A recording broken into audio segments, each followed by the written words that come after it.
Community Cats podcast. Ready? Let's go.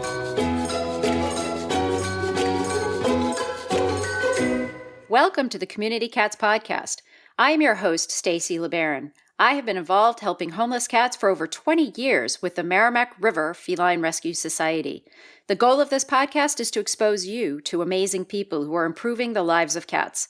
I hope these interviews will help you learn how you can turn your passion for cats into action. Today, we are speaking with Mary Smith and Sheila Darpino. Mary is on the executive leadership team at Maddie's Fund, and Sheila is the director of research. Maddie's Fund is a family foundation created in 1994 by Workday co-founder David Duffield and his wife Cheryl, who have endowed the foundation with more than $300 million. Since then, the foundation has awarded more than $187.8 million in grants toward increasing community life-saving, shelter medicine education, and pet adoptions across the United States. Maddie's Fund is the primary sponsor of the Million Cat Challenge and shares educational material which support community cat initiatives. Mary and Sheila, I want to welcome you both to the show. Thank you, Stacy. Thank you. We're excited to be here. I'm excited. This is one of the few times I get to have two people on the show at once, so it's going to be a lot of fun to bounce back and forth between both of you and find out all of the goings-on at Maddie's Fund. So this is just really wonderful.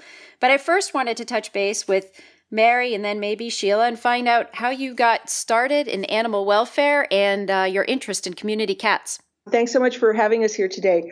I actually got started in animal welfare because I answered an ad for the San Francisco SPCA, who was looking for a grant writer. And this was back in 1991, so advertising in a newspaper was actually the way you went about finding jobs, which just seems so old school these days. And the San Francisco SPCA was looking for somebody who could do research and write. And I had just gotten my degree from UC Berkeley. I was a re-entry student, and I thought this could be a really great job. I had seen an article a few years earlier about Rich Avanzino and the great work he was doing in San Francisco. I thought he had a really cool job, and it was a neat opportunity to be able to work there and be part of the magic that was so much the legacy of San Francisco in those days, in the 90s. So it was a lot of fun. And Sheila, tell me a little bit about your background. I was a pretty typical animal crazy kid, and I first got involved with animal welfare when I was a teenager, and I volunteered at the San Francisco SPCA with their dog department. And over the years, I went to veterinary school and became a veterinarian, and that's where my interest in animal welfare really strongly increased, and I ended up working for Pets Unlimited in San Francisco. That was a combined animal shelter and veterinary hospital, and then going on to do a specialty training program in shelter medicine and behavior that was funded by Maddie's Fund. You both have incredible careers, and I'm just looking back here. In my mind, it seems like Maddie's Fund is relatively new, but boy, Maddie's Fund was founded in 1994. I didn't remember that it went back that far, so that's 22 years. And a lot has happened for community cats over the last 22 years, and Maddie's has been a leading role in that. Can you share with us some of the things that Maddie's Fund has done for community cats, and maybe even share what the thoughts were in some of the successes, maybe some of the learning curve issues that Maddie's had over that time? When we first started Maddie's Fund, and the Duffield Family Foundation was, as you said, started in 1994, when the Duffields hired Rich Avanzino to be the president of the foundation, it went through sort of a reorganization, and from that, Maddie's Fund came about. And so at that time, we were interested in, I think, a lot of large-scale, what I'm going to call social engineering type projects. That's when we started to undertake our big spay-neuter projects for pets of low-income caregivers and then feral cats. And it's funny, when we look back now at those early discussions, and this was probably in 2000 to 2005 and 6, the big discussions were about feral cats and what was really a feral cat.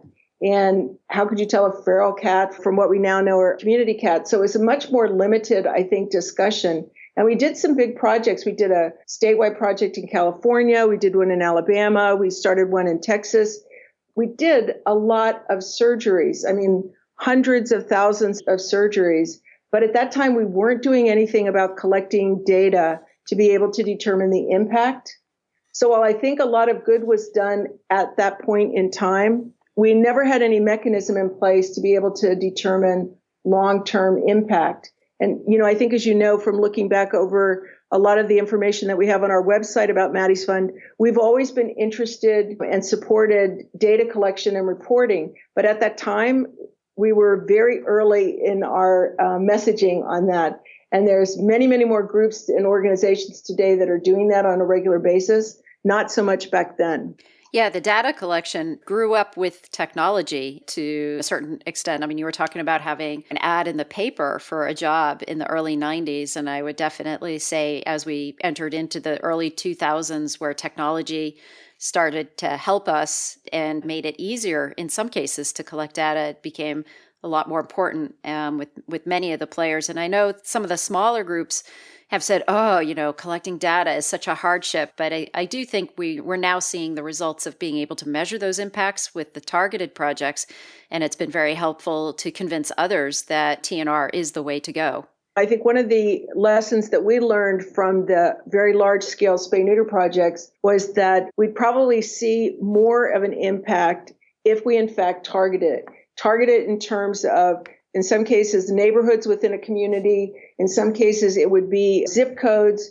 But we really started to talk to organizations and ask them, what wasn't working so well in your community? Where did you find the intake? And it continues to be, cats still make up the largest part of the populations going into shelters. And they certainly make up the largest part of populations that are not leaving shelters. How can we break that dynamic? And targeted spay-neuter gave us a leg up on that process. And it also engaged organizations in being able to participate in solutions. In our early years, we did a lot to say, this is our idea. We want to support community collaborations. This is what the collaboration looks like. This is what you need to do. This is the outcomes we hope to receive.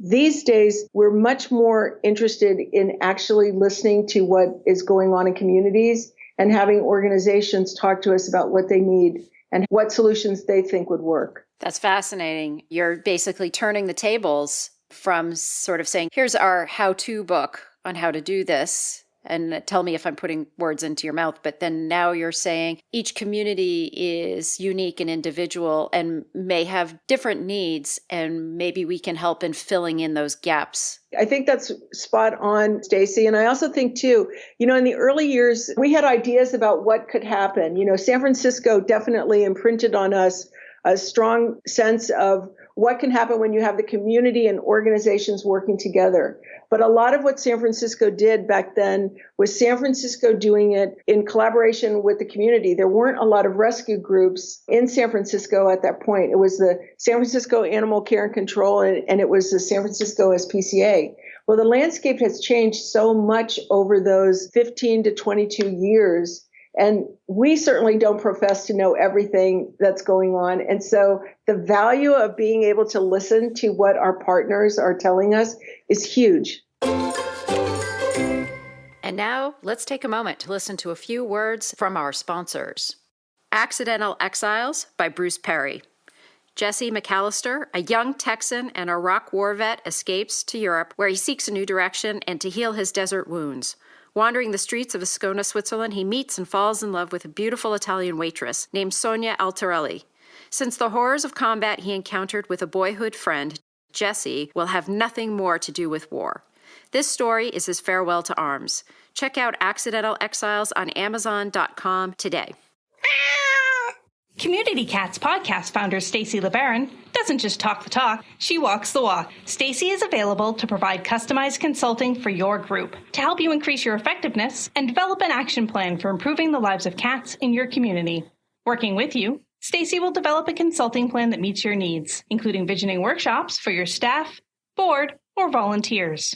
For more information, you can contact Stacy directly. Email Stacy at communitycatspodcast.com or visit our website and click on the education menu. Let's join forces to make the world a better place for community cats. My understanding of when Maddie's was first founded, there was a lot of interest in promoting a no-kill ideology How does that fit in with community cats? And how does that fit in with Maddie's currently? That fits in very clearly for us, in that our goal is for every pet in the United States to have a healthy home or habitat. So we're not only thinking and talking about putting pets in homes. A habitat is a good, healthy place for a pet to live if that's their preference, in our opinion. So we feel very strongly that community cats are a essential portion to meet our no-kill goals, because it's enabling these cats to live in the way that they want to live so they can have happy lives. And also too, Stacy, when we first started talking about the Million Cat Challenge, when that idea crossed our desk, we realized pretty quickly that that was going to be the key to being able to achieve a no-kill nation, that we needed a solution for cats. And that's what the Million Cat Challenge offered to us, and that it was going to be a key component of being able to, as Rich Avanzino has said, achieve no-kill now. Can you define for me what specifically a no-kill nation is? That's really evolved over time, and thank you for giving us the chance to do that. You know, in the early days, we thought that no-kill meant being able to guarantee a loving home for healthy dogs and cats. And then we started to see that, okay, healthy, that's a good one. That's a starting point. But what about treatables? What about sick and injured and poorly behaved animals? Shouldn't they also have that guarantee? And so then our definition became more broad. We talked about healthy and treatables. And then we saw it in terms of the shelter system. But now, actually, I think we're even pushing beyond that, Stacy, to really look and see who are the animals in our community? What kind of safety net do we have for them? Right? So even starting to look beyond what goes on within the shelter. So for us, we still work on a healthy and treatable definition of no-kill. But I think more importantly, it's less about the label and it's more about what kind of resources should we be making available to help the pets and people in our community so that they, in fact, can have loving, healthy homes and habitats. I believe we are almost at a point of going beyond that shelter metric orientation and moving into what clearly defines us as having a humane community for all of our animals in the community. I think we really agree with that. But we do like the term no-kill. I think the American people love that term. I think it's one that if you meet 5 people, you're going to get 5 different definitions of it. But that's okay. I like the term. It's an ongoing discussion, I would say. I mean, no-kill in the mission statement for the Merrimack River Feline Rescue Society. We've had it in our mission statement since 1994. But that word no-kill means something on a very local scale to us that maybe is a bit different than what other people may think of it at a different level. There's a lot of differing opinions about that language in the New England states, at least I can say that from my experience. It's a hard thing because you're trying to collaborate. And if somebody does have biases around one particular word, how important is that? Does that become an obstacle when you're really trying to collaborate? And I think that you have to sort of pick your battles carefully when you're trying to get everybody in the room. Yeah, good point, because it certainly is a very polarizing term. And for a while there, we talked about adoption guarantee to describe organizations and communities that were in fact providing that type of guarantee for healthy and treatables. Let's talk a bit about the Million Cat Challenge. Turn the tables here, start looking at the present and the future for Maddie's Fund. Tell me what the Million Cat Challenge is. We did have Kate Hurley on a previous episode, but if you can share with our listeners specifically how it got started and what it is and why is it so important to Maddie's Fund? The Million Cat Challenge is a wonderful initiative to help cats all over North America, to get a group of people, a very large group of people together that can help community cats in shelters and the community at large, sharing strategies, sharing what works, sharing what doesn't work, so that people can learn from the experts, Julie Levy and Kate Hurley at the Million Cat Challenge, as well as their peers, about how to help these cats. And there's 5 main ideas that the Million Cat Challenge works off of in terms of helping shelters and communities. And those are alternatives to intake, managed admission, capacity for care, removing adoption barriers and return to field. And there's a whole lot of educational material that goes underneath these concepts that can help shelters and communities to help community cats. So when Kate and Julie came to us a couple years ago with this idea that they had of being able to transform and revolutionize the outcomes for cats, we thought this was, as I said earlier, key to being able to achieve and sustain no-kill. So we love the idea, and we threw as many resources behind it as we could. We're really proud that at this point in time, over 600,000 cats have been saved. Their membership has grown to hundreds and hundreds of organizations. One of the things that we've done this year is we provided an incentive grant in the month of May for any organization who signed up for a Million Cat Challenge. We would pay them $1,000. We did the same thing for Shelter Animals Count in the month of April. And Stacy, talk about no good deed goes unpunished.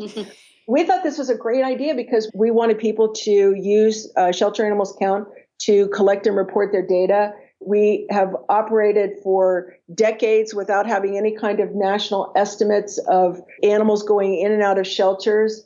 And we thought this organization, which is widely supported by many, many organizations in our movement, that this was the right thing to do.